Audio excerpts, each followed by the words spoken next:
now it's time to hear from someone with 30 years experience managing organic farms in New Jersey.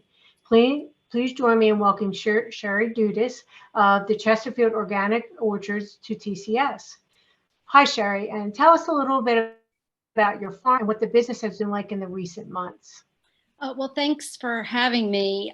My husband, Jim Kinsel, and I are the owners, the farmers, and the managers of Chesterfield Organic Orchards in Chesterfield, New Jersey, which is northern Burlington County. We used to be known as Honeybrook Organic Farm. And maybe some of you that are on this Zoom session were even customers of ours in the past or have heard of us, because at one time we operated the largest community-supported agriculture program in the nation. So my husband started Honeybrook, well, back then it had a different name, but he started the CSA on land that was rented by a nonprofit in Mercer County. He started with 50 original members and 5 acres of land, and we grew to be 4,000 members, which was in 2016. And at that time, we were farming on 4 separate farms. 2 farms we bought in Burlington County. They were permanently preserved, which made them affordable, relatively speaking. Really, not very many acres are affordable at all in New Jersey. If you have income solely from farming, which is how we bought our farms with the help of a mortgage, or 2 mortgages, and we rented 2 farms in Mercer County. So at the height of our CSA program, we were serving not only community members from North Jersey, we went as far south as Voorhees. We also had some drop-off sites in Pennsylvania, and we also had people from New York City that were actually driving to New Jersey to get affordable certified organic produce from my husband and I. And I should mention, I haven't been farming for 35 years. My husband, Jim, has been farming that long, but before Jim and I were married, I did work for the Green Acres program at the Department of Environmental Protection. And I also worked at the Farmland Preservation Program.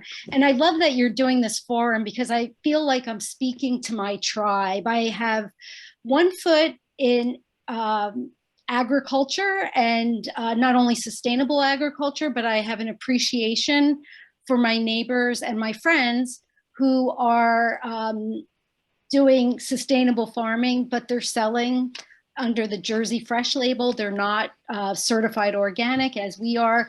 And I also have another foot in the environmental world. And I recently, in fact, was working for the Department of Environmental Protection for a short while in the Urban and Community Forestry Program. So I am passionate about a lot of different things. I have to kind of focus, and now I'm going to focus on the points that I wanted to make. And a lot of what we're struggling with at our farm has been touched on with our previous speakers, but for us, clearly, we were shocked when 2017 came along and we went from having 4,000 members to 3,500. And then the following year, we lost another 500. And the following year, we lost another 500 to get back to us having 2 mortgages on 2 separate preserve farms. It made our business definitely more unstable. When we were just renting, we could have managed our costs a little bit better, but we had now mortgages to pay. But the reason why we expanded is because demand was really strong. So one thing that was clear in 2017 is demand was tapering off. And like Michelle and Pete both said, you know, farmers rely on research by Rutgers Cooperative Extension. And one thing that we did realize, well, number one, other CSAs in other parts of the country were also losing members at the same time, but nobody knew why. So I would say one of the things we would really love to see all farmers is, I think we need more marketing research, like we used to get, even five to 10 years ago. I think Rutgers could really use some support in helping us find out what is that exactly going on. There's a lot of speculation, and I'm talking generally, not just with community supported agriculture programs, but there has been a drop in farm market sales, in the interest in CSAs, and even brick and mortar farm markets that are run by New Jersey farmers are seeing declines. And this isn't everyone, but many of us, and I would venture to guess, because I don't have the research, that it's most of us, are finding that we are no longer profitable. And another thing that I suspect is farmers that are in that H-2A guest worker program, like we are falling faster. So I am now paying $15.54 an hour we now only have 2 guest workers on our farm. We had a high of 15 workers, and that was just 2 years ago. So we have very quickly shrunk from a large scale organic produce farm to a pick your own and wholesale organic fruit farm. And we're also doing some asparagus. So we had to do that because the labor costs were killing us. Every other week I was processing payroll that was $37,000. And right, we just recently voted to increase our minimum wage in New Jersey, and agriculture, our increments are actually slower than other industries. So that's being phased in. So we're not required to pay $15 an hour to American workers. But when I needed to hire workers for my farm market, I mean, honestly, the lowest hourly rate I was paying early this spring was $13 an hour to high schoolers. I would have never thought that in 2022 I would be paying that much to high schoolers that have never worked at all. And I know $15.54 an hour doesn't sound like a lot, but our H-2A workers, they like to work a lot of hours, and there's a lot of work. We're organic, so we have more hand work. We're doing a lot less with pesticides and herbicides than other growers. So we use a lot of labor in hand weeding of specialty crops. Our customers are expecting a quality product because we are known for our quality and our flavor. So we have to make sure that the fields are clean, and it's damn expensive. So we really do need a comprehensive rehaul of the guest worker program. So getting back to us steadily losing customers, that meant a steady decrease in our profitability, to the point that this farm is no longer profitable. We've been losing, with the exception of 2020, where we had many CSA members who were members of our farm and stopped being members because it was inconvenient or for whatever reason, they came back. 2020 was a really good year for us, but we still lost money. Part of what helped us in 2020 was that we did get pandemic assistance.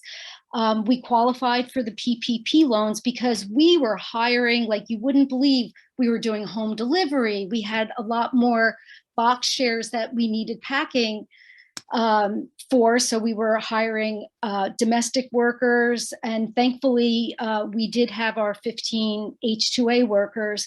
So we had a great feeling of accomplishment. We really came together as a team that year. We had not one worker or one owner or one customer get sick at our farm or while working at our farm. That was a huge success for us.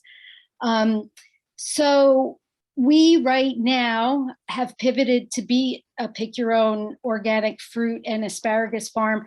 And the good news is it is the end of July and we haven't lost money. So we're doing something right this year.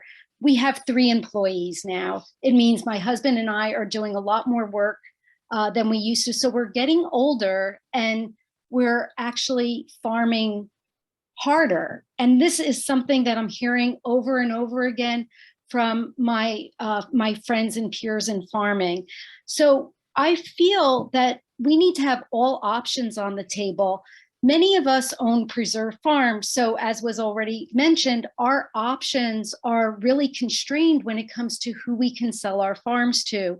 And now it turns out what crops we can grow have recently been constrained. So I just found out recently that our Cannabis Regulatory Commission has declared that preserved farms cannot grow cannabis on them. For us, that is a setback, because if I want the flexibility of possibly selling my preserved farm to a cannabis grower, and I need to mention, there are many of us that are interested in growing field cannabis, and I understand that will take some changes for that to be able to happen.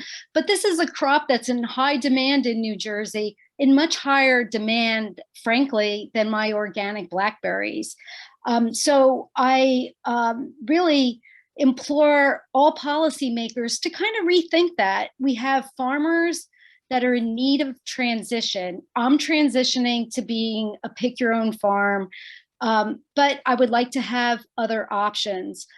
We are on our farm for the first time. We are growing hemp this year, and thank you, Michelle. Michelle wrote the hemp guidebook in production of hemp for New Jersey growers. And I'd like to see the Jersey Fresh program possibly promote hemp.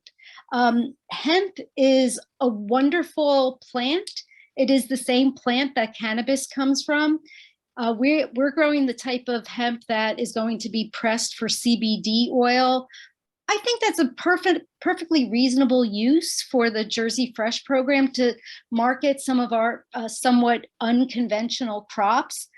I also think that just like Michelle mentioned, the pig grant program from years ago, we also had a program in New Jersey that was called the Farmland Stewardship Program.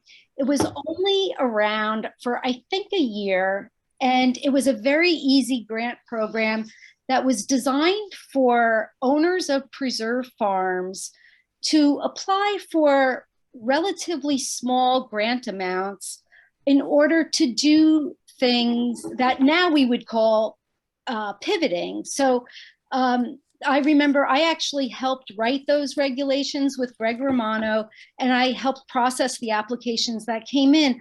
A lot of those applications were from vegetable growers that just needed a walk-in cooler, or they just needed a refrigerator truck.